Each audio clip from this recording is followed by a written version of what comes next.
پیغمبر کا واقعہ میں عرض کرتا چلوں. ایک پیغمبر ہیں، ان پیغمبر کا ایک امتی ہے. پیغمبر کے وصال کے بعد ان کے امتیوں میں ایک بادشاہ پیدا ہوا، اور پیدا ہونے کے بعد اس نے خدائی کا دعویٰ کر دیا، اور وہ یہ کہتا رہا کہ مجھے خدا کہو، مجھے خدا کہو، میں تمہارا خدا ہوں. اللہ کے بندوں کو گمراہ کرنا شروع کر دیا. مگر ایک نوجوان تھا، اس نوجوان نے انکار کر دیا. ہم تجھے خدا نہیں کہیں گے، ہم تجھ کو خدا کا بندہ کہیں گے. بادشاہ نے کہا کہ ہمیں خدا کا بندہ کہو گے، میں خدا نہیں ہوں. کہا نہیں. کہا میں تمہیں بہت کڑی سزا دوں گا. نوجوان نے کہا اس کڑی سزا کو میں برداشت کر لوں گا، لیکن میں تجھے خدا نہیں کہوں گا. آپ ذرا نوجوان کے مزاج کو دیکھیے اور آج کے نوجوانوں کا مزاج دیکھیے. نوجوان بول پڑتا ہے مجھے جو بھی سزا دی جائے سہنے کے لیے تیار ہوں، لیکن میں تجھے خدا نہیں کہوں گا. میرا خدا ایک ہے جس نے ہم کو اور تم کو اور ساری کائنات کو پیدا کیا ہے. عبادت کے لائق وہی ہے. نوجوان نے یہ معیار قائم کر دیا اپنے ایمان کی دلیل کے لیے. نوجوان کے تعلق سے بادشاہ کا حکم ہوا کہ لے جاؤ اس کو اور پہاڑ کے اوپر سے ڈھکیل دو. جب پہاڑ کے اوپر سے لے گئے اور اس کو ڈھکیلا تو ڈھکیلنے والے خود گر جاتے ہیں، مر جاتے ہیں، مگر نوجوان کھڑا ہو کر کے مسکرا رہا ہے.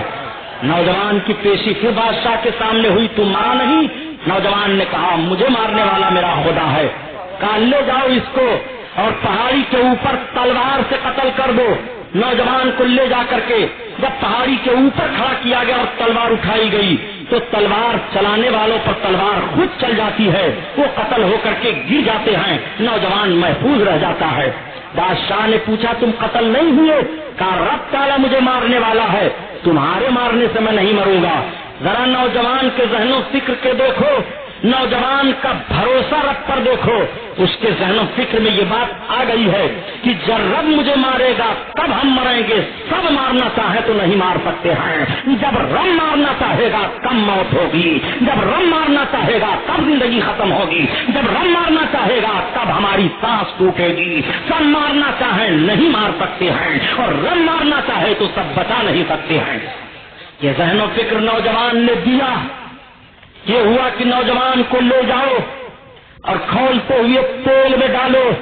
نوجوان نے کہا سنو، مجھے تم کسی بھی حالت میں نہیں مار سکتے ہو. بادشاہ نے کہا نوجوان یہ بتا کیا تیری موت ہی نہیں ہے، کیا تو خدا ہے؟ کہا یہی تو میں سمجھانا چاہتا ہوں کہ جو خدا ہے اس کو موت نہیں آتی. میں خدا کا بندہ ہوں، مجھے موت آئے گی. کہا تم مرے گا کیسے؟ کہا میں اس صورت میں مروں گا کہ مجھ کو میرے رب کے نام سے مارا جائے اور میرے رب کے نام سے میرے اوپر تیر چھوڑ دیا جائے. جو اس میں رب سے حاضل غلام یہ کہہ کر کے میرے اوپر تیر چھوڑا جائے، میں مر جاؤں گا. چنانچہ نوجوان کھڑا ہوتا ہے اور نوجوان کی طرف تیر پھینکا جاتا ہے. جو اس میں رب سے حاضل غلام، اس غلام کے رب کے نام سے اس کو مارا جا رہا ہے. تیر لگا، غلام کا انتقال ہو جاتا ہے، لیکن خلق خدا دیکھ رہی ہے اور کہہ رہی ہے کہ جو غلام کا رب ہے وہی ہمارا رب ہے. سارے لوگ پڑھ رہے ہیں آمنا برب حاضل غلام، آمنا برب حاضل غلام. ہم سب ایمان لے آئے اس غلام کے رب پر. نوجوان جاتے جاتے دنیا کو ذہن و فکر دے جاتا ہے کہ اگر تمہارا بھروسہ رب پر ہے تو دیکھو رب تمہاری حفاظت کیسے فرماتا ہے، اور تمہارا بھروسہ سب پر ہے تو تمہارے لیے موت کس طرح سے واقع ہو جاتی ہے. اس نوجوان کے ذہن و فکر سے ہمیں یہ ذہن ملا کہ تقویٰ، طہارت اور خوف الہی دنیا کی زندگی میں کامیابی